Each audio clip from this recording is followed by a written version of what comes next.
Maar die feit dat julle hierso is, die feit dat julle tyd gemaak het om hier te wees, maak dit net 'n bietjie makliker vir die naby familie en vir die naby vriende.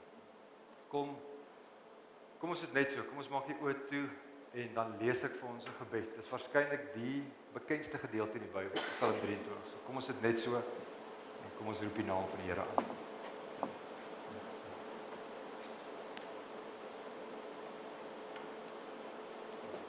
Die Here is my herder, ek kom niks kort nie. Hy laat my rus in groen weivelde, hy bring my by waters waar daar vrede is. Hy gee my nuwe krag. Hy lei my op die regte paaie tot die eer van sy naam.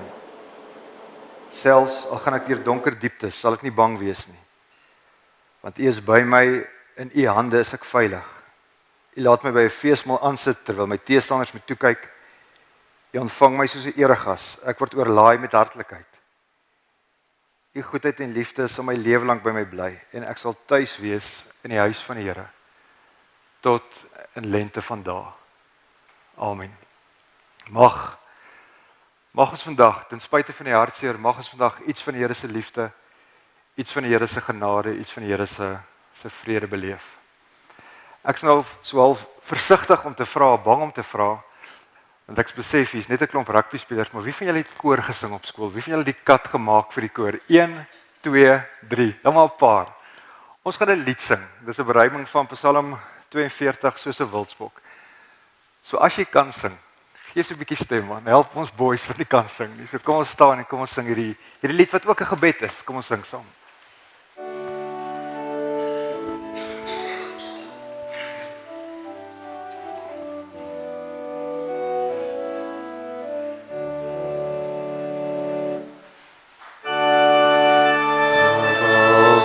Wat smag na waters.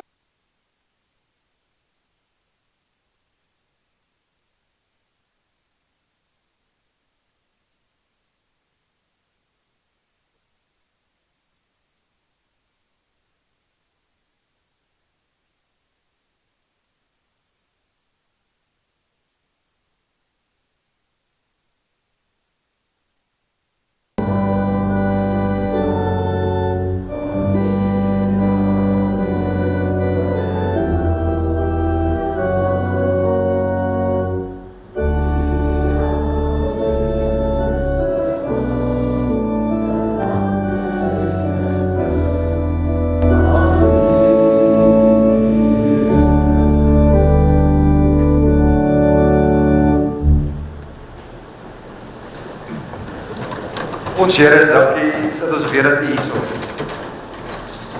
Here, ons is hier want U is 'n God wat leef, U is 'n God wat in ons leef. En Here, by iets soos begrafnis, Here, ons gewoon net weer opnuut bewus word van U teenwoordigheid. Here, U weet wat in elkeen van ons harte leef, U weet wat in Karlien se hart leef, U weet wat in Mouby se vriende, sy familie se harte leef. Here, dankie dat ons met ons hele wese na U toe kan kom. Here, kom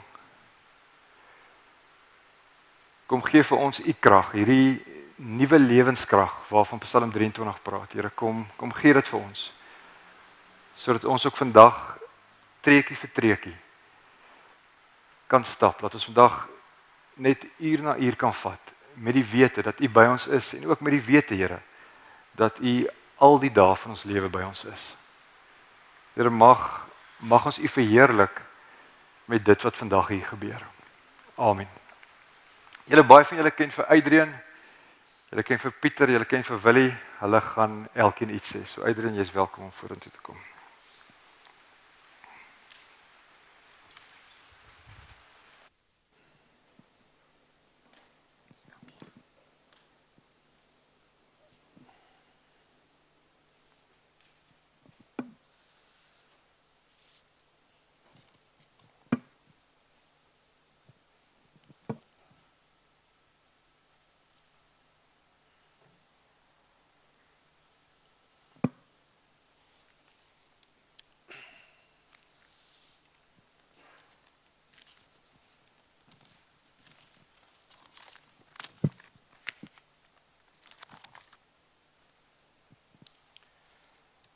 Good morning to you all. and especially Carlin and her family. I'm going to start with the thank yous because I won't be in a position to say it afterwards, so just bear with me. Just really want to thank Niels, Dominee Niels Marais, thank you very much for your role in today planning, a friend in a million. Also a really big thanks to Wits University, Banger and Renee, thank you so much for what you guys have done. Really powerful support to the family and friends, Wits Sports and the Wits community at large. Massive thank you, almost unquantifiable. I'd also like to thank the NG Weltevreden Kerk for your kindness in arranging today. And then a special old friend of Moby, going back to his Meneer days, Pieter and his wife Krishna Henning, for the massive support and love shown to the family. And then to all of you who've taken the time out to come and pay their respects to an extremely good man, I thank you as well.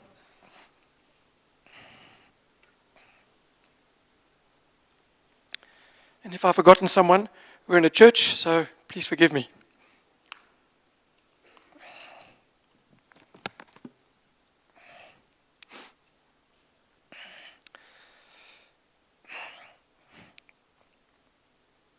This is the second hardest day of my life, with the first being my having to speak at my dad's funeral in 2015.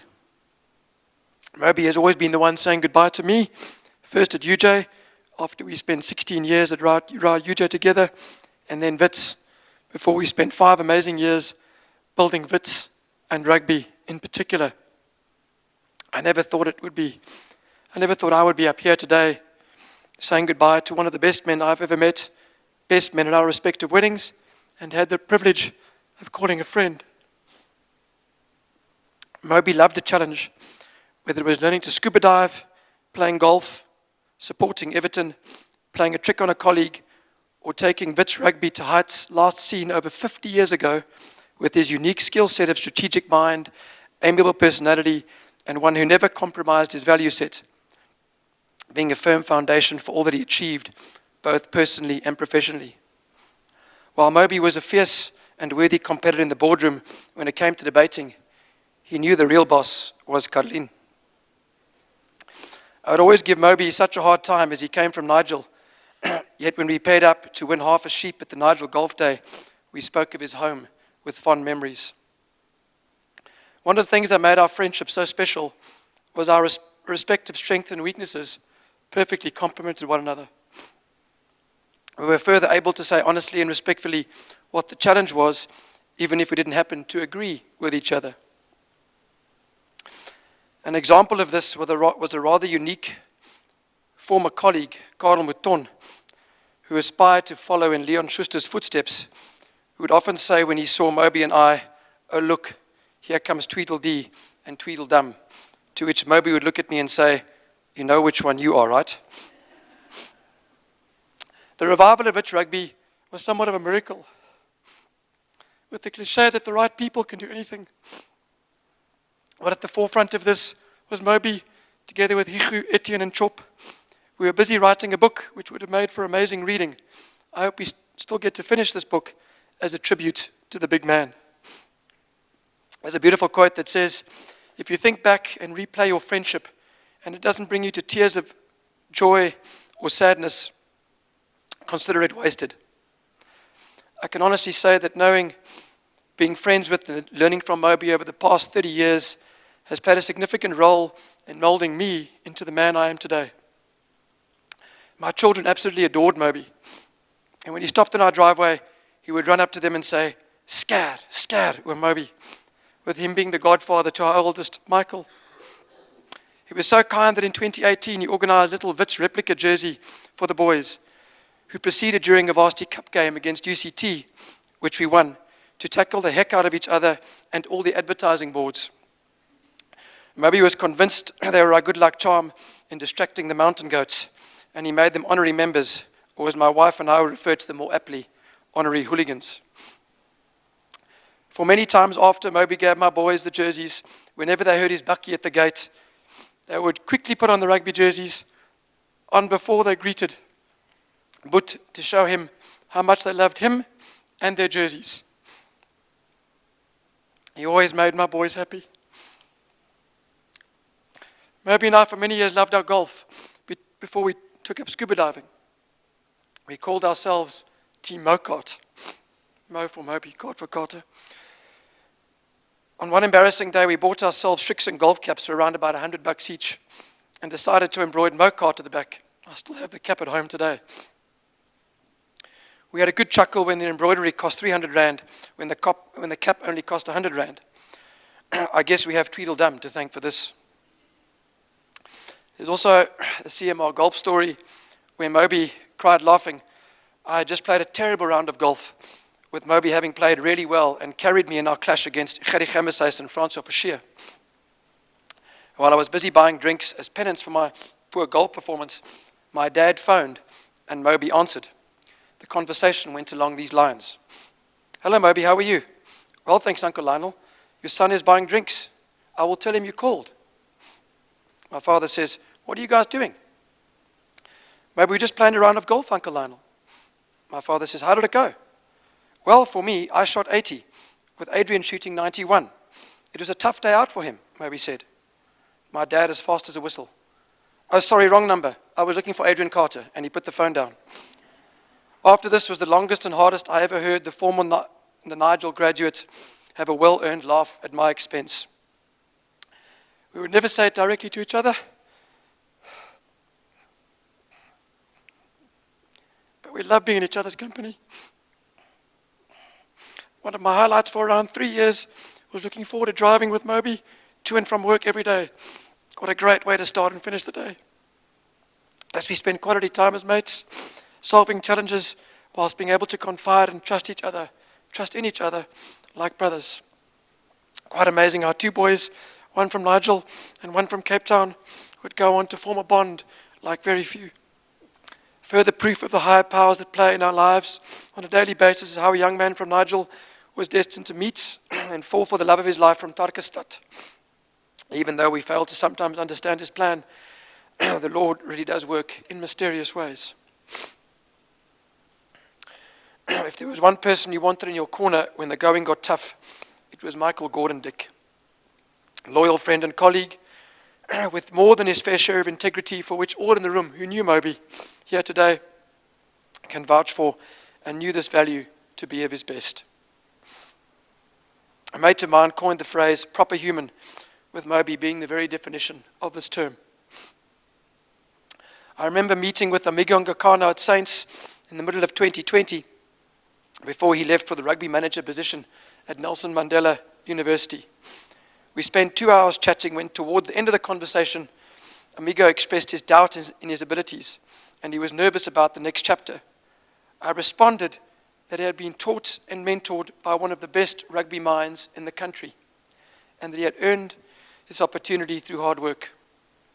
Amigo appreciated the comment and the fact that Moby, Hichu, Joey, Etienne and Ferdy were only a phone call away. Moby often had the ability to make people feel safe in their environment.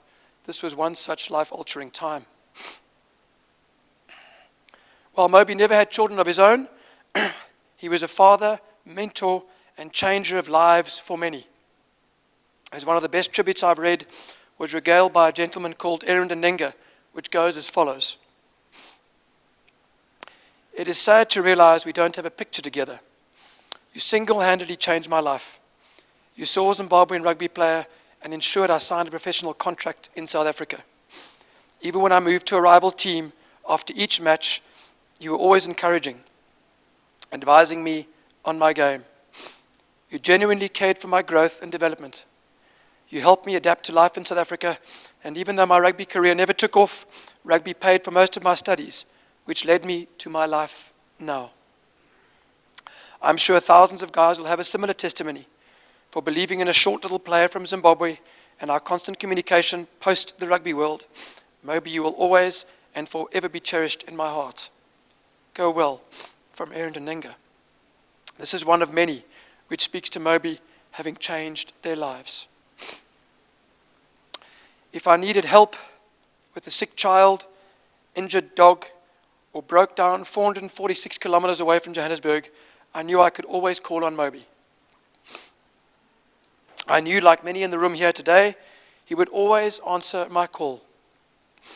Moby was always there to keep my feet on the ground during the highs and to lift me up during the lows.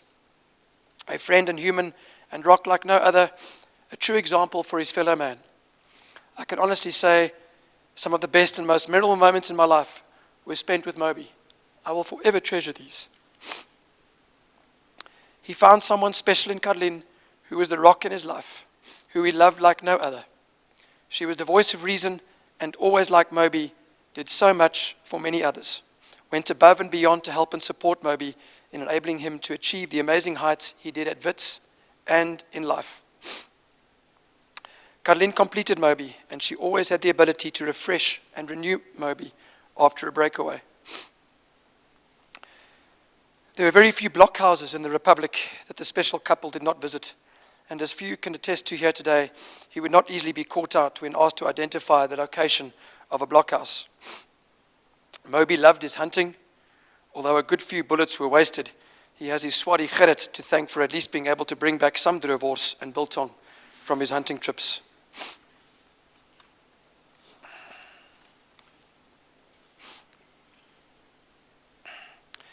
Every now and then, that special North Star comes into one's life that provides that something special for us all. For many of us, as Aaron Denninger agrees, Moby was a North Star. A guiding light that just made things better wherever he went. I always tell my boys that their granddad is a star up that looks down on them at night. Well, now my dad has a fellow star next to him to not only reflect on the CMR round of golf, but to watch over the many loved ones who are part of Moby's journey and to keep our spaces next to him for when it's our turn to once again unite as Team Mokart, this time on an intergalactic level. Mobes, you left every area you entered, Rao, UJ, Wits, Karlin's life, the lives of all the people who are here today, and thousands of others, all the richer for having known you and your having traveled with us. Rest well, my friend. You'll be missed, but never forgotten. Watch over us until we meet again. Love you, Boet. Thank you.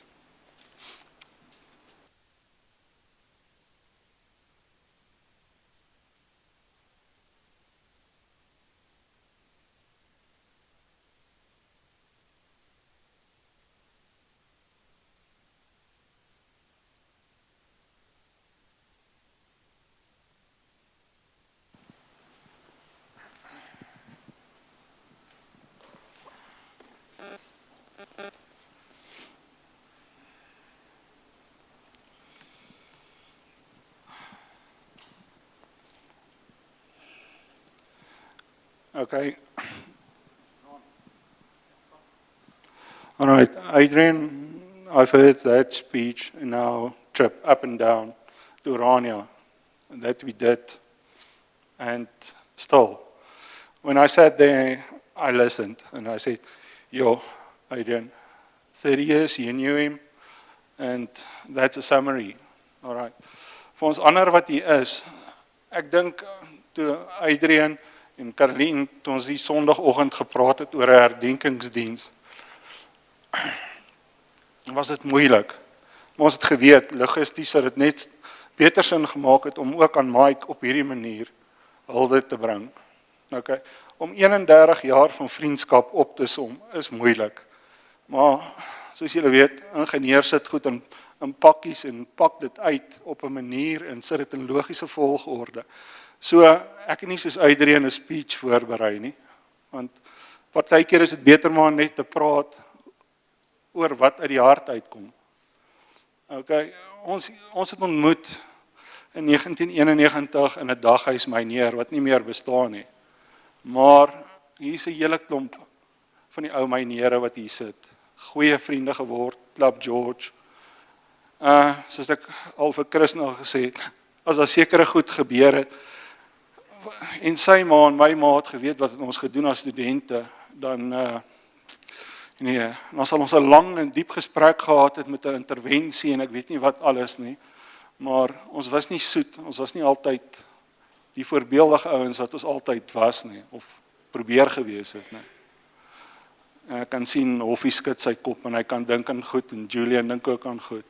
Maar vir 'n ouetjie wat van Nigel afgekom het, het ek hom leer ken as 'n ou wat sy Jadron rugbybroeke gekoop het by Ismails in Heidelberg. Hy het Paisleys gedra, wil jy weet waar dit is, en hy het met 'n dikwiel fiets onder waar ons gebly het in Chiselhurst straat nommer 3, Rossmoor, het ons mekaar ontmoet. En toe in die daghuis gehad, en soos jy ry aan die 970 kilos na Orania toe, dink jy aan goed. Ek dink ons prim daai jaar het vir Moby die grootste ster op daai tyd, Rail Campus gemaak, toe hy 'n paar beeslonge uitgeruk het en op die verhoog neergegooi het. Ek weet nie of julle dit nog kan onthou nie. Maar dis sulke goed wat gebeur het. And then the connection with rugby. It started in our first year. If you're a first year in a day house, you do everything. From playing hockey, broom ball, building floats. If you can't sing Neil's songfees, that's what we did. And he was the only guy that got injured before a practice, rolling down ECP's B field. And I had to take him to J.G. Strydom Hospital then, which is now Alan Joseph. All right, he was a prop and he was a big man. Okay, and I was I was about half my size, and I had to scrum behind him for my near. And then there was big people like Francois Pinard and that played in the club rugby at that time, or the knockout, and we were scrummed. All right, so the rugby started with me and Moby, and then where Afslaan was, we had to walk, get teams together from Opera, from Myneer and wherever, and that's where the connection started to the rugby for me and him. That followed through till in 2012, when the last game that I was a manager of the first team during Varsity Cup. Hugo, Job, Etienne, all those guys, they were there. They know. But everywhere, our lives are intertwined with rugby. I don't know if you saw the presentation when I saw it last night. It reminded me where we were standing with Doc Craven between us and his dog, I'm not swearing in church, Bliksem, there. And it was a memorable photo taken. If you take the journey, 1998, we won it with Carl, I don't see him here yet, the Zebras. And then the year thereafter, 99, with the Niatis, we took the league. But it was two guys that never played first team. We were there in the fifth team of RTS Springs, and I don't know, Willie must correct me if he played in John Foster. No, he didn't. Okay, so two guys that never played Springbok, Cravenweek, whatever, but we managed because we had a good team together at that stage. And I can see some of the faces there in the back from the Rao and UJ days. Louise, there was a couple, and then Roland that I saw now, and Os. That green machine was rolling, and later the orange machine. All right, that was a connection of the rugby since 1996 till 2012 that I shared with him, and the passion we had. Net sekere van ons vriende weet, en ek weet Derek Blau ondersteun hulle ook, is die Vrystaat rugby span. Ene mense, menige dae het ek en Moby gesit en deurgeloop onder hierdie blou bulle. Tot een dag, dink is in 2006, sit ons in ons huis en ons is so klein TV'tjie. Ek, Krishna en Mike. En ons kyk die Curriebeeker finaal. Ek dink die bure daar aan die ander kant in Westreach het ons gehoor. Die spanne uiteindelik nou weer begin wen en 'n rigting kry. Maar dit was die rugby wat ons gedeel het. En dan ook sy passie. Daar's net een blokhuis uitreën wat Moby nie van geweet het nie. Ek het hom uitgevang daarop. Dis die een in Warmbad. Ek het hom foto's gestuur toe ek eendag iets moes gaan doen het in Warmbad. Hom gesê, weet hy van hierdie blokhuis? Nee. So daar's een wat hy nie van weet nie. So Maar ons het 'n passie ook gedeel vir geskiedenis, ons liefde vir die rugby en hy het my ooreed om saam met hom in die Fani Botha te stap. Tot vandag toe eet ek nie 2-minute noodles nie. Dit was nie lekker nie. Okay, en toe ons ry, toe breek sy kar so groen poloutjie en toe moes ek maar so 'n bietjie help en 'n paar dinge doen, maar ons het dit reg gekry om dit te doen. Maar soos ek sê, daai passie van hom het hy deurgeleef. Sy passie vir lees is ongelooflik. En dan hoor ek die laaste passie wat hy ontwikkel het was vir goeie koffie. Selfs die mense in Orania praat daarvan. Hy was al vir 4 maande. Want die mense het vir hulle reguit gesê, koffie. Mike het gehou van goeie koffie. Selfs ons nou daar was saam by hulle huis, Kalien. Ek dink daai jet fuel het my aan die gang gehou om daai pad weer terug te ry, Kimberley ensovoorts, maar dit was goeie koffie. En daai goeie koffie het goeie vriendskap ook gebring. Toe ons Johannesburg in 2014 verlaat het, then we had to come back to do business, and what was to become something of a tradition, I call Mike and say, I have to be at UJ Rao doing some mentoring or in, some test or something to do in Joburg. And then we stopped, and we worked it out that, yes, each and every time I stayed with him in Kalien. We sat till about 10 o'clock, 11 o'clock in the evening talking and then going to sleep. Kalien left early because she was on shift. Or then we talked to it and then I left. Joburg is not so far from Marble Hall, but that last one in November was one of the best talks. If you forward it, the Sunday before his death, he phoned us. He said, he met this guy from Marble Hall in a little place called Orania. Do I know him? It's like somebody asking me, do I know a guy in Nairobi or somewhere in Africa? And as it turned out, it is the farms next to us, is 2-3 farms from us, people that stayed in Marble Hall, that moved down. That was how Mike was. When he made the move to Orania, he asked me, what do I think? And I said, well, staying in a little town, knowing the people that he's going to, it's going to be a tough change, but I know he was up for the challenge. En wat ons gehoor het in die 3-4 maande wat hy vermag het in Orania, is ongelooflik. Hy het baie planne gehad. Karlien, toe ons jou in 2011 ontmoet het, so, dis die foto wat ek dink ook daarop is, wat ons saam met oom Gordon nog gestaan het. Ek het hom gevra, is jy seker? Hy sê vir my, 100%, toe weet ek. Mike is gelukkig. Ek dink jy het baie in sy lewe gedoen, jy het baie aan hom gehelp, rigting gegee, ons kan net vir jou sê, dankie. Ek weet, daai oproep was een van die moeilikstes.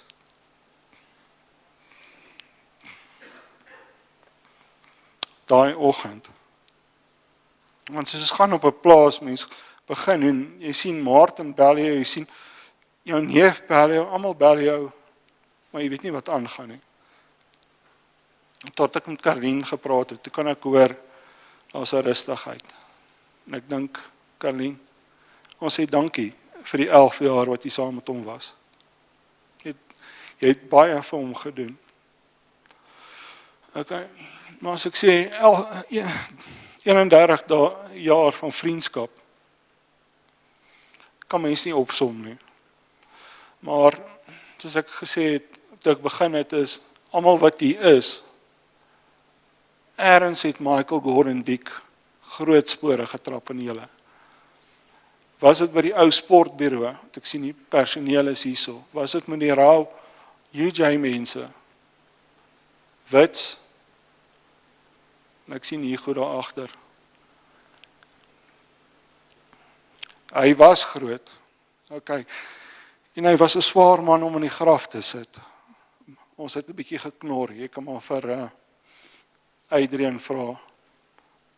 Maar ek dink, daai groot man, het so 'n goeie hart gehad en ek dink elkeen van julle weet dit en elkeen van julle verstaan dit.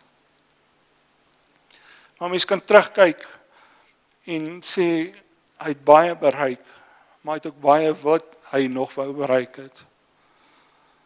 En is moeilik. Maar ek dink ons vind ons berusting in die Here. Hy is weggeneem, maar hy sal nooit vergeet word nie. Soos jy gewoond is in ons huis, vat Chris na die kinders skool toe. En hulle speel liedjies op die foon deur die klankstelsel. En een van die liedjies wat nou die laaste paar dae in my kop gemaal het, ek sal hom nou opsoek, is en ek weet Mike was ook 'n groot fliekvloei en hy het baie gehou van goed. As mense 'n videowinkel in Nigel besit, dan moet jy seker iets van flieks al weet.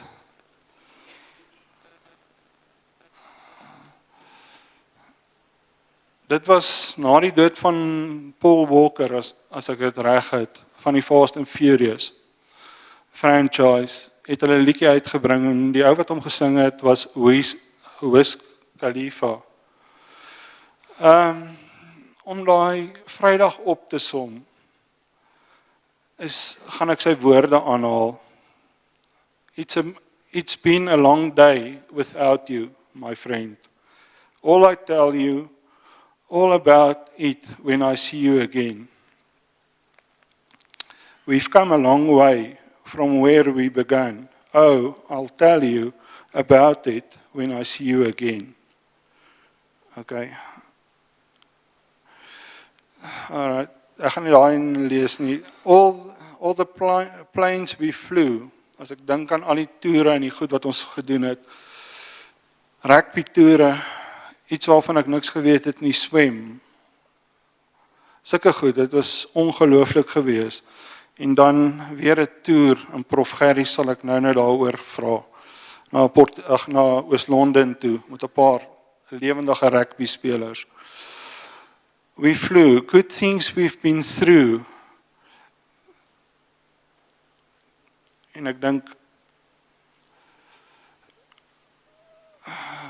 that I'd been standing right here talking to you about another path I knew we loved to hit one road and laugh, but something told me it wouldn't last. I had to switch up, look at things different, see the bigger picture.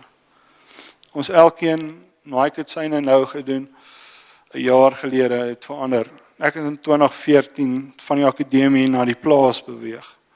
En dit was 'n groot verandering. Maar hy was altyd daar om vir my te help en my te bemoedig. En dis ek sê, Michael Gordon Dick het 'n groot deel van my lewe gevorm. En ek dink 'n groot deel van julle lewens ook. Toe ons terugkom Paasvrydag, toe hardloop Dan van Adrian na my toe. En wat doen ek? Ek sê vir hom, skêr. Die klein 5-jarige sê vir my terug, jy skêr soos Boet. Hey, mense, daai gesig te sien, was iets anderste. Alright. Ek het nou klaar gepraat oor Mike, en dan het Louise vir my gevra om iets te lees. Sy het Mike ook ontmoet, en toe sy dit nou vir my gegee gisteraand, toe sê sy ek moet hom panel beat. As jy akademikus is, dan panel beat jy sekere verslae dat studente dit maak, totdat hulle dit reg kry. Toe sê ek vir net reguit, hierdie is uit die hart uitgeskryf. Louise, vergewe my, ons is in 'n kerk, maar ek gaan hom nie verander nie. Ek is nou 'n bietjie hardkoppig.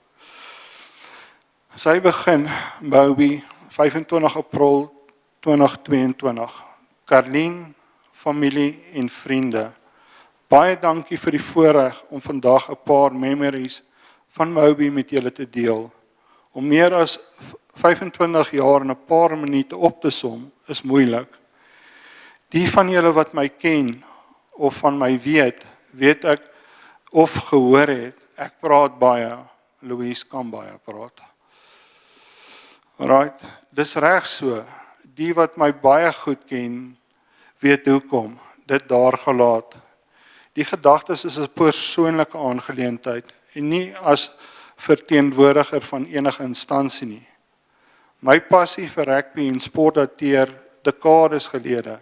My niggie se man Hendrik Horren en sy tweelingbroer Piet het Oos-Transvaal in 1972 in die Curriebeeker finaal verteenwoordig. Ek dink Oos-Transvaal daai wedstryd verloor, as ek dit reg onthou.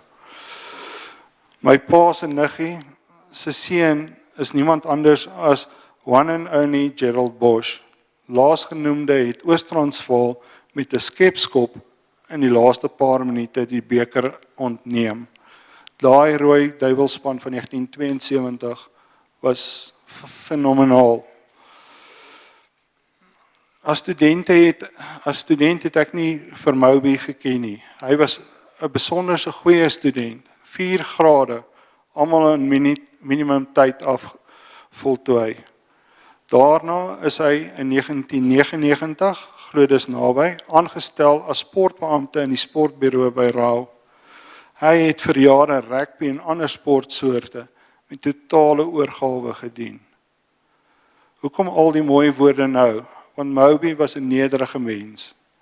As ek hom geluk gewens het of gekomplimenteer het, was sy woorde soos dankie. Ek doen net maar my werk. En dit is soos Mike was. Moby het elke student rugby speler as belangrik hanteer. Hy was deel van 'n groep supersportbestuurders. Adrian Carter, François Fouché, Karel Meton ensovoorts en die wat na hulle gekom het. Almal het geweet rugby en drom was maar my favorites. Louise, ons moet praat oor drom. Ons het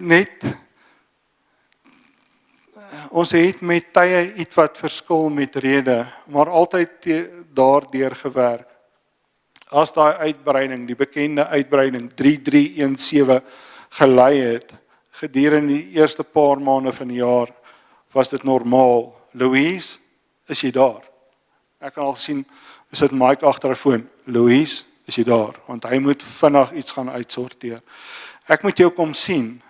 Die personeel in die ontvangs van ons kantoor het geweet, die sportbestuurders mag maar pla. Van Intervarsity, jare gelede, SASU, USA en spesiale eksamens vir atlete wat die provinsie of die land verteenwoordig en atlete wat moet registreer, wie se beurse nog nie betaal is nie. Alles volgens regulasies en spesiale handtekeninge. Alles is gedoen, net soos Louise dit altyd doen, professioneel, reg en dit. Ons het saam moeilike besluite op rugbyklub bestuursvlak moes uitvoer en sukses behaal. Moby se persoonlikheid was die sukses, kalm en rustig. Die rugbyspelers was bederf, van water aandra tot iets te drink na wedstryde in die kleedkamers wat volgens hom deel van sy werk. En dan, hy het maratonne in die klaphuis en om die rugbyvelde gestap tydens wedstryde. As julle vir Mike geken het, 'n wedstryd het nie gepaard gegaan dat hy nie op en af agter ergens geloop het totdat die wedstryd klaar is nie. Hy was bietjie baie gespanne, maar gelukkig het hy nie meer Benson en Hedges gerook daai tyd nie. Vasgeglo dit ons gaan wen, al is die telling teen ons. Rugbyklub, voorsitters, presidente en afrigters het altyd geweet Moby is daar. Ons grootste meningsverskille was oor spankeuses en afrigters.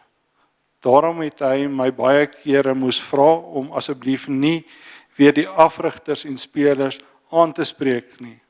Dis nou Louise wat hulle aangespreek het. En soms is dit op dowe ore geval. Altyd was my antwoord dat as hulle nie reg is nie, dan moet hulle uitgewys word. Was bevoorreg op meer as een geleentheid die Kruiwenweek saam met hom by te woon. Dit was een interessante en ingewende ervaring. Ek wil my verstou deur te noem dat atlete en afrigters wat by Rao UJ Wits seker die enigstes is waar alles vir hulle gedoen en gegee is. Hulle net opdag, oefen, studeer en hulle sport deelneem. Van rugbybroeke, T-hemde, kouse ensovoorts is hulle voorsien, danksy Moby. Dan was daar die gereelde rugbyspelers wie se kouse en so meer week na week weggeraak het. Enige spanbestuurders 'n nagmerrie. Geen boetes, net paar vermaaninge om dit nie weer te doen nie. Die dag toe ons kombersies vir die bench moes aankoop, was vir my iets wat te veel, maar hy het my oortuig, dit was nodig. Skoue winters daar op Rao Stadium. Vandag dra ek my ereklere vir die eerste keer na die oorspronklike oorhandiging deur Moby aan my. Dit is iets wat min beskore is, wat nog te sê van iemand en nog as 'n vrou wat nie aan sport deelgeneem het nie. In die voormalige Rao bedeling moes kandidate met motivering by die sportsraad ingedien word. Moby, Adrian, Karel, François, Wim Hollander, Rian Lombard en wyle prof Johan Gous onder andere was beslis hiervoor verantwoordelik. Moby was deel van die bestuur toe waar die klub ingestel is. Sy betrokkenheid was groot. In die klubhuis het ek die VIP's namens UJ rugby bestuur hanteer, terwyl die ander hulle rolle tot op die laaste punt uitgevoer het. 'n droom van Moby en baie ander om die Waarstiebeker in ons trofeekas uit te stal, sal nog altyd 'n droom bly. Iets wat die huidige generasie moet najaag. Moby, rus sag, want jy het in vrede gelewe.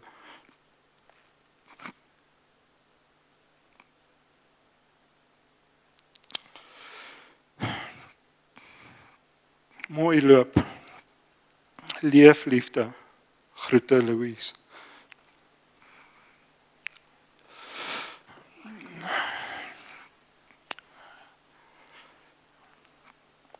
Die twee woorde mooi loop het soveel goeie betekenisse in Afrikaans. And sorry for the English speaking people, there's no good translation for that. Hy was 'n reus en hy het mooi geloop oral waar hy gegaan het. En dan uit my hart.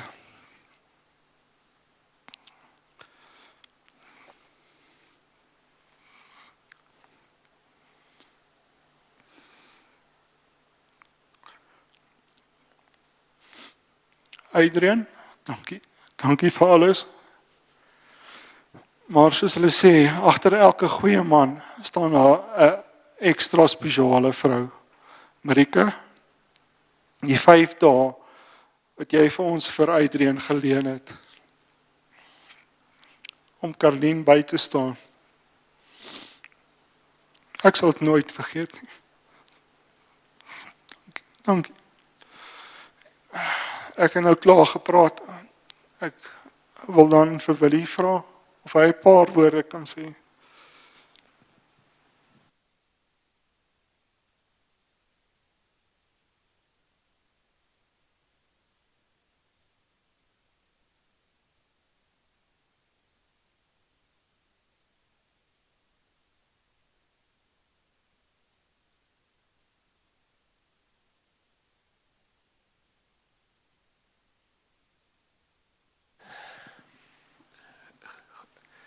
Goeiemôre. Nou, ek het nie voorberei nie. Ek het maar voor die kerk het Pieter vir my gevra of ek 'n paar dinge sal wil sê. En dis vir my 'n groot voorreg om hier te kan wees. Eerstens wil ek net vir Pieter en vir Adrian baie dankie sê vir die moeite wat hulle gedoen het om vandag te reël en dit moontlik te maak. Ek waardeer dit vreeslik. Dit maak dit vir my moontlik om ook hier te kan wees. So, aan die einde van, om en by die einde van laas jaar, sit ons so eendag om ons tafel by die huis. En ek ek het heel wat vriende. Ek het min ware goeie vriende. My dogtertjie vra vir my pappa, wie is jou beste? Ek sê, wie is jou beste vriend? En sonder om te dink, sê ek Mike. En toe begin ek hulle vertel, hoekom is hy my beste vriend? Jy weet, en toe Mike nou oorlede is, ek weet nie hoekom nie, hoekom ek so iets sal doen nie, toe Google ek hom, verskoon my julle,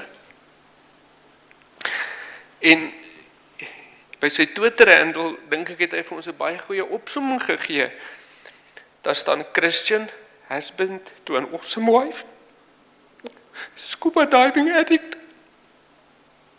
en my fan, dit het ek nie eens geweet nie, jy weet, ek onthou toe hy op skool was, het ons baie keer saam na hierdie Amerikaanse rofstoei gekyk, en hy het sê, ek kon nooit verstaan hoekom hy daarvan hou nie, maar lyk my hy was baie lief daarvoor, dog lover, braai master, and passionate about performance. Nou, jy weet, al my pasiënte het vir my gevra, dokter, hoe gaan dit met jou? Toe sê ek, dit gaan nie goed met my nie. My beste vriend is oorlede, en toe noem ek aan hulle, en ek sê aan hulle, daar's min vriende wat in elke fase van jou lewe deel is van jou lewe. En Mike was so iemand gewees. Ek was in sy ma se graad 1 klas, ons het vriende geword in standaard 3, en so 'n interessante storie. Jy weet, ek het 'n stokperdjie gehad, ek het loodsoldaatjies gemaak, en toe moes ek 'n onvoorbereide toespraak gee. En Mike het gedink, dis iets waarvan hy ook sal hou, en toe het hy met my kom vriende maak, want hy was van die cool oukies, want sy ma was so 'n onderwyser gewees. En toe het ons agtergekom, ons het 'n liefde vir geskiedenis, en ons het 'n liefde vir militêre goed, en goed wat kan skiet, en van toe af is ons goeie vriende. Nou Mike het iewers in 'n storieboek gelees, hy het nie broers of susters gehad nie, en hy het op 'n stadium in 'n storieboek gelees, 'n mens kan bloedbroers word. Toe kom hy na my toe met 'n versoek, en hy sê, Willie, ek dink ek en jy moet bloedbroers word. Toe sê ek, dit klink cool, hoe doen mens dit? Toe sê hy, bring hy so 'n mes, hy sê, jy sny jou duim, en ek sny my duim, en dan maak ons so. En so van daai dag af was Mike seker ook my bloedbroer.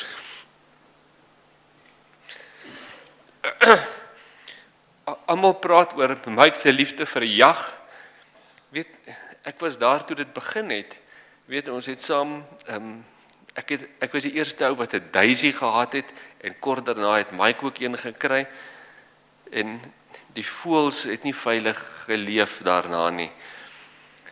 En ek onthou, ons het een dag, daar was so spruit buite Nigel, en ons het soontoe gegaan, en ons het toe 'n duif geskiet. Ons het seker 100 patrone geskiet, vir ons een duif kon wys vir ons patrone. So uitreed. En toe besluit ons, maar ons het nou gejag, en ons moet dit wat ons gejag het, moet ons eet. Toe braai ons die duif daar, maar ongelukkig het nie een van ons sout onthou nie. En dit was die slegste ding wat ek in my lewe geëet het. Maar ons het maar gemaak of ons daarvan hou. Ons het ook baie saam vis gevang en al sulke dinge gedoen. En soos ek sê, elke fase van my lewe was hy daar gewees. Mike was altyd baie lief vir sport, en ek onthou hy en 'n ander baie goeie vriend van ons wat ongelukkig ook oorlede is, Henny Stein, dalk ken een van julle hom. Hulle het altyd in die wiskunde klas gesit. Mike het altyd geweet sy liefde lê by geskiedenis, nie by die sciences nie. En hy en Henny altyd agter in die klas gesit en dan hulle rugby spanne gemaak. Henny het altyd op fullback vir Gerbrand Grobler gekies en Mike het altyd vir Andre Joubert gekies. Jy weet, en dan beklei hulle. En as jou span verloor, ek was 'n Bloubil, dan kon jy amper nie skool toe kom nie. So erg was dit gewees. Ek het ook lekker met ou Hugo gesels. Ons het altyd, weet ek onthou, toe Hugo, jy weet, ons het altyd gesê, hier is daai ou se goeie senter. En dit was so ironies dat Mike en Hugo se paie later weer by mekaar uitgekom het. Ek was ook daar toe Mike sy eerste tree gegee het in sportadministrasie. En hoe dit gebeur. Ek het besluit, ek wil graag langafstande hardloop. En omdat Mike se pa die Comrades een keer gehardloop het, toe het Mike besluit, hy gaan my coach. En hoe dit gewerk het is, ek het gehardloop en Mike het met sy fiets saamgery. En ek onthou eendag toe die wolke so donker en my ma sê, is jy seker jy gaan hardloop? Ek sê, nee Mike, wag, ek gaan hol. En daar vang die haal vir ons. Maar dit is die ergste haalstorm wat ek in my lewe was. En hier kruip ek en Mike agter 'n asdrom weg. En as jy oor dan slaan daai haal vir jou. Jy weet, dit was wat 'n ervaring was dit nie gewees nie. En tweedens, ek was ernstig siek toe ek in standaard 8 was. En daarna kon ek nie meer eintlik aan sport deelneem nie. En toe die hoof van sport by ons skool, meneer Herman Fleming, daar kan ken van julle hom, het vir my en Mike nader geroep. Toe sê hy is besig om 'n sportdag te organiseer. En hy wil vir ons vra om dit te doen. Ek het van so iets niks geweet nie.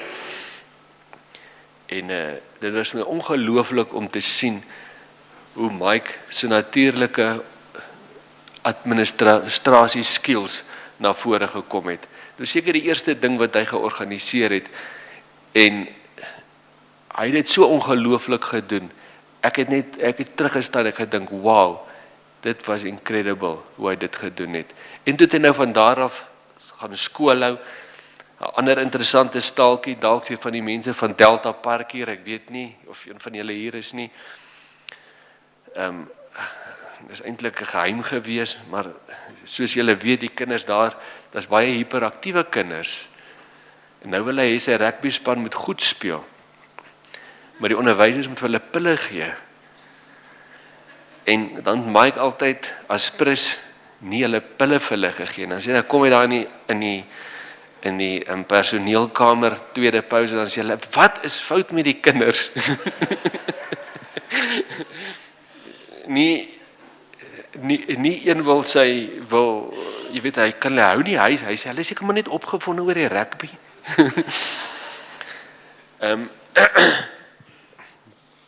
Jy weet, en later van tyd, weet ons het altyd so, jy weet, 1 of 2 keer, ons het nog, toe ek nou begin werk het, by my eerste werk, was in Potchefstroom gewees, op die weermagbasis, en Mike het 'n paar keer vir my kom kuier. Hy het my gebel, en hy net kom kuier, en dan sê ek, maar Mike, ek werk, dan sê hy gee nie om nie, hy sal daar lê en lees, en dan kan ons nie ietsie doen as ek klaar gewerk het. En ons het die ongelooflikste braaie gehou in daai tyd. Weet, ek sal nooit vergeet nie, ons het eendag het ek winkel toe gegaan en ons het 'n groot bloubilsteak en chicken wings gebraai. En ek het die vleis so gekyk, toe dink ek vir die volgende week gaan ek vleis eet, maar daar het nie eintlik iets oorgebly. Jy weet, en Mike se ma het hom altyd Michael genoem, sy universiteitsvriende het hom Moby genoem, op skool het ons hom Mike genoem, en hoe sal ek hom onthou? Jy weet, ek sal hom onthou as die groot man.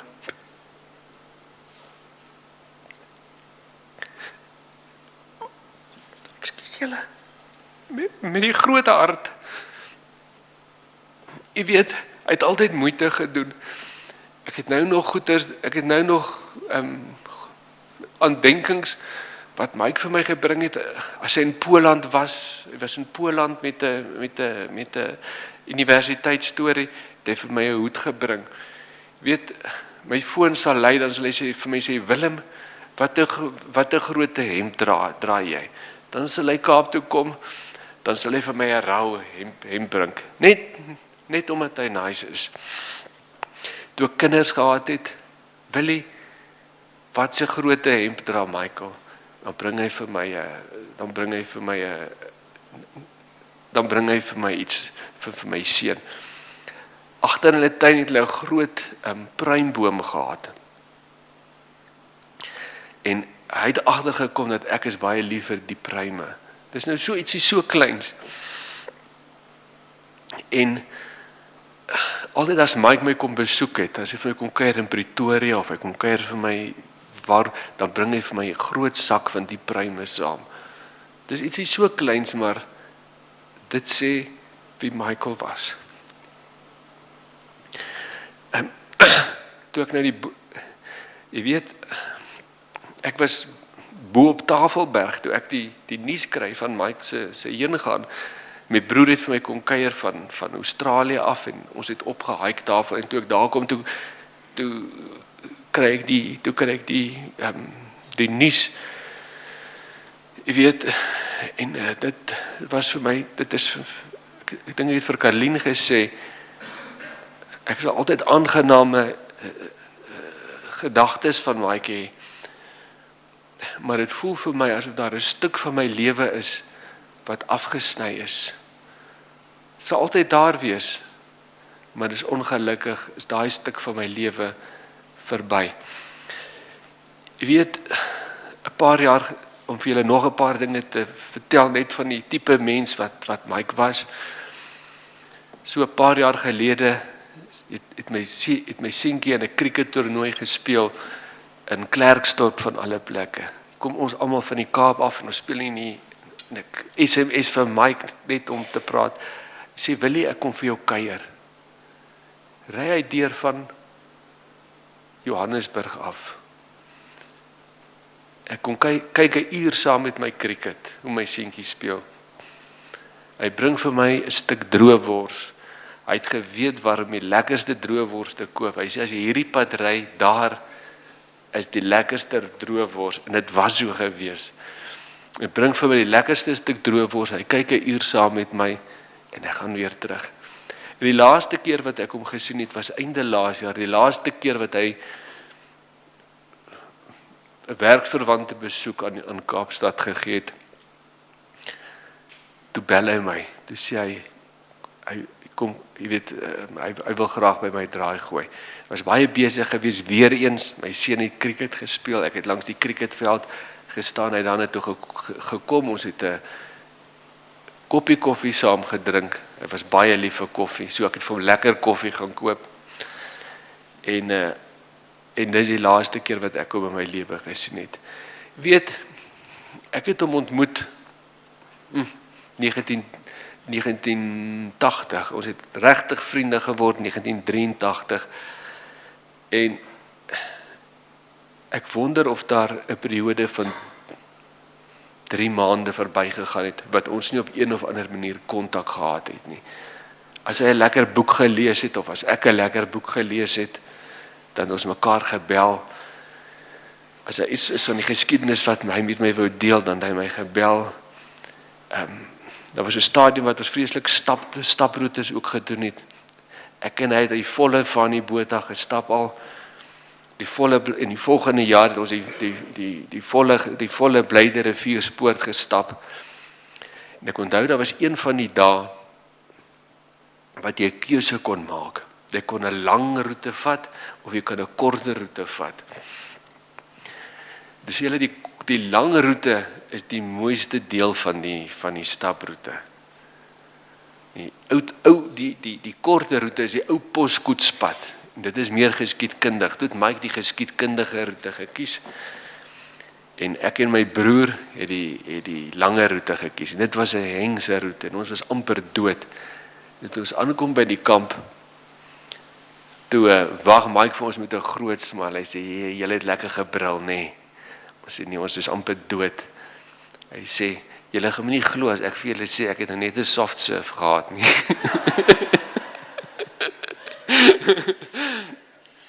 En toe lyk my toe het daar 'n veldwagter verbygekom en hy het vir hom vertel hoe om dorp toe te loop en toe vat hy vir ons dat ons weer soft serve gaan eet. En ag mense, dit so kan ek aangaan en ek het baie wonderlike herinneringe aan Mike. Weet ons het wonderlik saam gaan duik. Weet ons was in die Rooisee saam, ons was in die Maldief saam. Ons het baie gesels en een ding weet ek en dit is hoe lief hy vir Karlien was. Jy weet as ons saam was, hy het so mooi van haar gepraat. Jy weet en ek kon sien dat sy het sy lewe volmaak gemaak. Dankie Karlien vir al jou liefde aan Mike. Dan nogmaals dankie vir die geleentheid. Ek dink nie ek gaan dit meer veel langer maak nie. Baie dankie vir die geleentheid en Mike sal vir altyd in ons almal se harte voortleef. Dankie julle.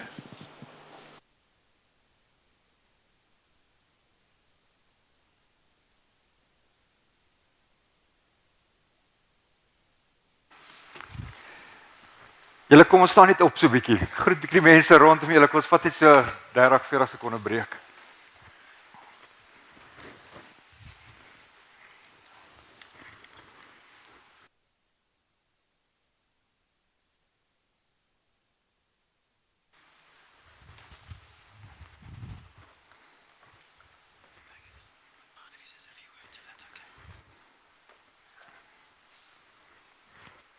Wat jy wil hê? Kabango. Julle kan rustig sit, Kabango gaan iets sê.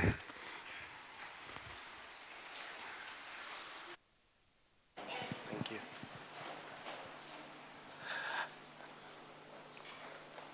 I think, thank you very much for allowing me to say a few words. And I think the first thing is to say thank you to Moby and his contribution towards many of our lives. I think my first ever meeting with Moby, we had started a rugby team at Res, and we had won the courses at that time, and we were going to play in the varsity courses, and the first ever meeting with him was me and him fighting, and then him calling Doc Pitt into the room, and us, all three of us, going at each other. And I never thought I would actually work as a colleague with him for the past, 5 years now. When Adrian left Wits, it was a hard one. When Moby sat me down to say, look, I think I'm about to leave, it took me back. It took me to a place where I questioned myself whether I should be in this space or not. And he then said to me is that all you have to do is in every new environment that you move into, you need to adapt. And if you can't adapt, it's either adapt or die. But then he adapted. Moby was one of those people where you could go to him with any problem and he would solve it. He was such an amazing human. And for you, Colleen, is to say thank you for giving us his time. A lot of people don't understand that sport is not only a Monday to Friday, it's a everyday thing. The last time I tried to call Moby was on, I think, the Monday. We were going through some legal stuff, and I'm like, the only person who can help me here is Moby. Tried to call him because we were going through a cricketing issue and we needed a lawyer. And I said to myself, yes, Moby will know how to bend the rules here and there and how to get out of it. And I couldn't get a hold of him. And I went to the rugby field and I said to Chop, listen, I can't get a hold of this guy. Is there no more network in the farm there? So, and the previous week we spoke for such a long time because he would always complain to me how Adrian left him to handle this 100-year book. And then he also left me now to handle this 100-year book. And with all the information, with everyone looking at everything in terms of putting this book together, I would always call him and complain, listen, I am now struggling. Why don't you come back, finish this book, then you can go back? Because I couldn't do it anymore. So, and the one thing that I want you to know, Colleen, is that when a person, I realized it when I first got to Wits, how much Moby loved you was when every single password was your name. Every single password. Even if it's a university thing, your name is the password. His laptop, which he left behind, your name. So I realized, you know what, if there's any person who loved his wife, it was him. And for me, his contribution to my life has been tremendous. Adrian Moby brought me to Wits, and the past 2 years, I was Moby's right-hand man, making decisions, jumping over obstacles, and the guidance that he gave. Moby wasn't the strongest person when it came to admin, so I was the admin guy right next to him. And being able to see that, and being able to see and grow through two individuals that have changed my life, which is Adrian and Moby. And would always laugh about it in the office to say, Adrian and Moby, best friends, come to work together, drive home together. When they're in the office, Adrian goes after him. He nails him if he hasn't done this, and then we all laugh and say, okay, how's the ride home going to be now? And that taught us a lot. It taught us the level of professionalism that both individuals had and the mutual respect that they had for each other. And those are some of the traits that I take from there. We can be friends, but when it's time to work, it's time to work. And I find myself now thinking every time after Moby left would be, if we're hosting a Varsity Cup game, Moby and Adrian will sit in some far corner where you can't see them, but they are watching. And you find yourself now going to a rugby game and trying to figure out which spot would Moby stand in where he doesn't want to be seen, but then come Monday he'll ask you, why didn't you do this and this? And you ask yourself, but I didn't see you. How do you know that? So I think for me, and for the university as a whole, people don't understand that even after you have left the system, Moby will still be there trying to call you and finding out. When I found out about his passing, I went to UJ to a friend of mine, Jomo, and we sat there and we spoke. And one of the ladies, sports scientists, walks in and says, why the gloomy face? And she hadn't realized that Moby had passed. And she then said to me, she can't believe it, because she had just left UJ beginning of the year, and she had asked Moby to read her dissertation. And Moby had read it and had responded to it a month prior. And that just says a lot about a person, even if you leave our system. She left our system to go to UJ. He's not a person who would hold a grudge, and he would help willingly. And those are the traits that we should all take. Just because someone leaves our system does not mean that we must close them off. And I think for that, I'd like to just say thank you for his contribution to the many lives that he has touched. And thank you for letting us have him through the fights. And you know what the fights were. You know what we've had to go through in the past since Adrian leaving, and developing it into what we call a beautiful sports department. And Moby would always say the Wits story is a good story, a story of a rejuvenation. And we thank you for allowing us to be part of that story. Thank you.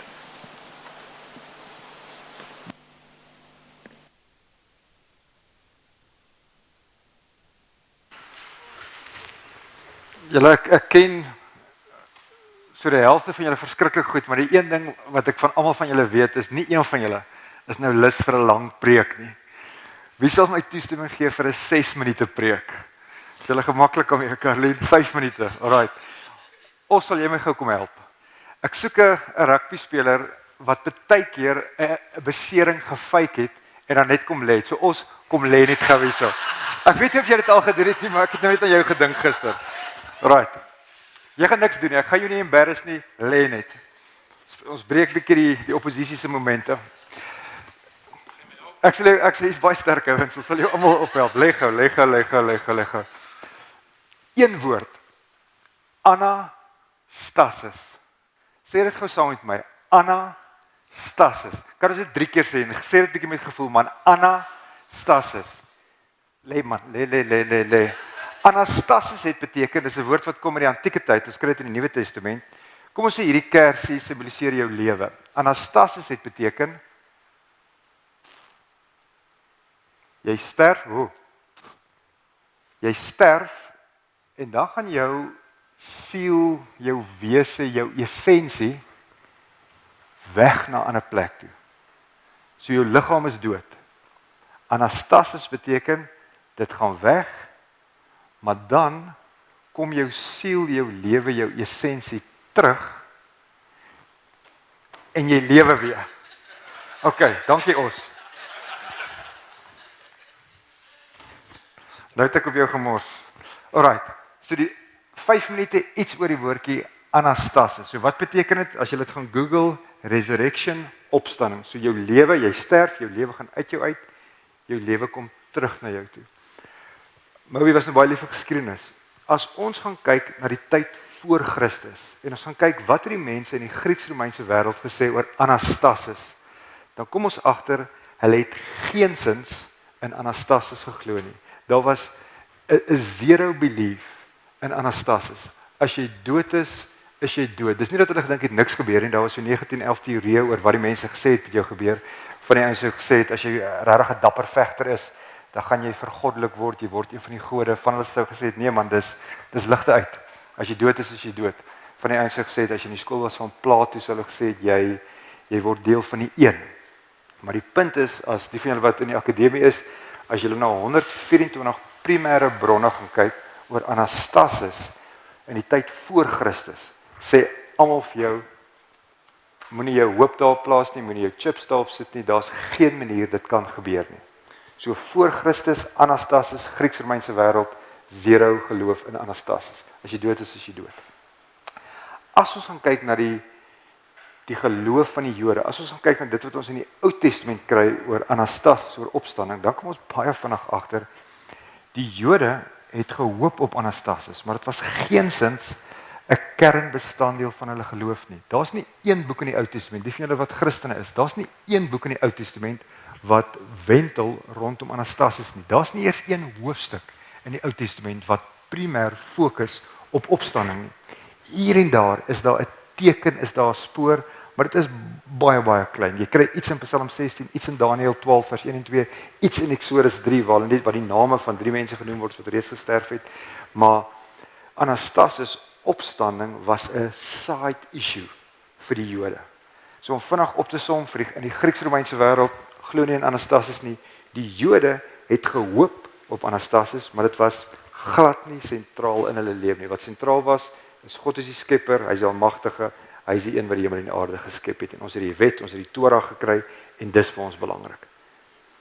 En toe baie interessant, in die jaar 33, waarskynlik in die maand April, kruisig hulle vir Christus. Geen akademikus wat sy sout werd is, twyfel oor die kruisiging nie. Of jy gelowige is en of jy ongelowige is, dis iets wat in die geskiedenis gebeur het.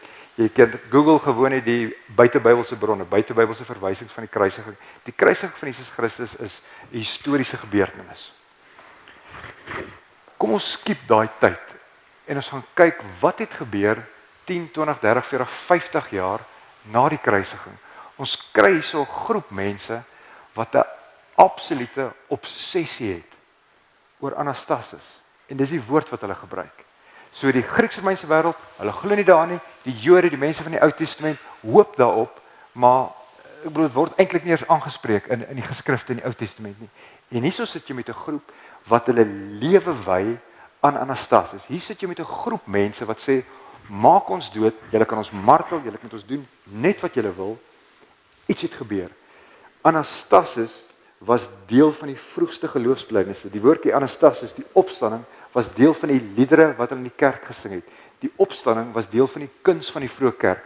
Die kruis het eers baie jare later prominensie gekry, maar as jy die kuns, as jy lief is vir kuns en jy gaan ondersoek die kuns van die 1ste eeu, 2de eeu, 3de eeu, die kuns van die vroeë kerk, dan kom jy agter alles draai rondom Anastasis. Hulle het hulle morele lewe geanker in die opstanding van Jesus Christus. Hulle het gesê Christus is in die hemel en omdat ons op aarde is en omdat daar nou 'n mistiese band deur geloof met God en met Jesus is, moet ons nou reeds nuut begin leef. So Christus is besig met die herskepping van die wêreld. Ons leef op hierdie aarde. Ons moet op 'n ander, nuwe, mooier manier begin leef. So nou is die vraag. En gee my nog 2 minute. As die ouens van die Grieks-Romeinse wêreld nie in Anastasis geglo het nie. As dit 'n kantsaak vir die Jode was. En as hier 'n beweging is in die jare 30, 40, 50, 60, 70 na Christus. As hier 'n beweging is wat vas oortuig is van Anastasis, van opstanding, is die vraag wat het op die Sondag na Jesus se kruisiging gebeur? En waarmee ons sit, as jy nou sê Moby was lief vir geskiedenis, waarmee ons sit met 4 dokumente en ek het dit vanoggend vinnig afgerol. 1 hoofstuk in 'n dokument wat ons Matteus noem, 'n hoofstuk in Markus, 'n hoofstuk in Lukas, 2 hoofstukke in Johannes wat vir ons sê God het iets in ons midde kom doen. God het vir Christus uit die dood uit opgewek. So of jy gelowige is en of jy ongelowige is, die beste manier om hierdie verskynsel te verduidelik van wat hier gebeur het, van 'n absolute ongeloof, van iets wat 'n side issue is, tot 'n saak waarvoor hierdie groep mense hulle lewe sal gee en gegee het, is die enigste verduideliking wat ons kan gee vir dit wat gebeur het in die 1ste, 2de, 3de eeu, dat God vir Christus uit die dood uit opgewek het. En Caroline, dis die kern van hoekom ons vandag kan sê ons sien uit om weer vir Moby te sien. Ons hoop lê nie in onsself nie, ons hoop lê nie daaraan dat ons sulke nice mense is nie. Die enigste rede hoekom ons kan sê die dood is nie die einde nie, is omdat God in Christus iets kom doen het.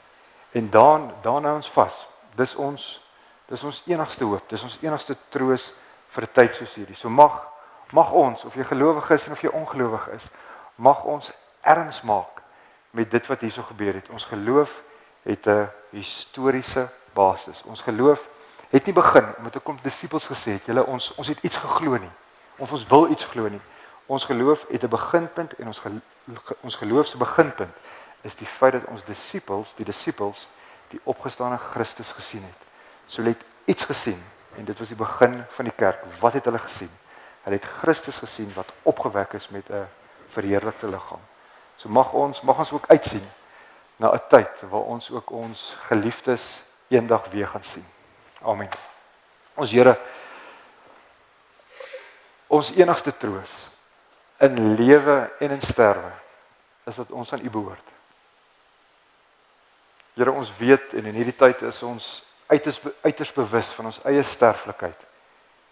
Here, ons weet daar kom 'n dag waar ons ook ons laaste asem gaan uitblaas. Here, maar ek wil bid dat U vir ons die moed sal gee, dat U vir ons die krag sal gee, sodat ons nie bang sal wees vir die dood nie. Here, terwyl ons leef, Here, gee vir ons die krag en die energie om te doen wat ons moet doen. Here, help ons om voluit vir U te leef. Help ons om voluit vir ons mense te leef. Here, help ons om hierdie tyd wat ons op die aarde het. Here, help ons dat ons dit kan geniet. Gebruik ons, Here, sodat ons dit nou reeds 'n bietjie meer hemel vir die mense op die aarde kan maak. Here, ons is hierso want ons weet U is lief vir ons. Here, mag ons uit U liefde in hierdie tyd wat vir ons voorlê leef. Amen. Ek dink meeste van ons ken Onse Vader. Keith, ek is seker of die woorde op die skerm is nie. Lyk my so, kom ons staan, dis die laaste lied julle en dan gaan ons tee drink in die koffiewinkel. So kom ons staan en sing 'n laaste lied.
Adrian, ons rugby was beter as ons sang.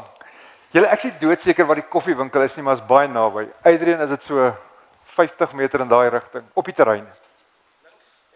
Links en links. Koffiewinkel, daar is ons lekker eet en drink goed. Ontvang die seën van die Here. Die genade van die Here Jesus Christus en die liefde van God en die gemeenskap van die Heilige Gees sal met almal van ons wees en almal van ons bly. Amen.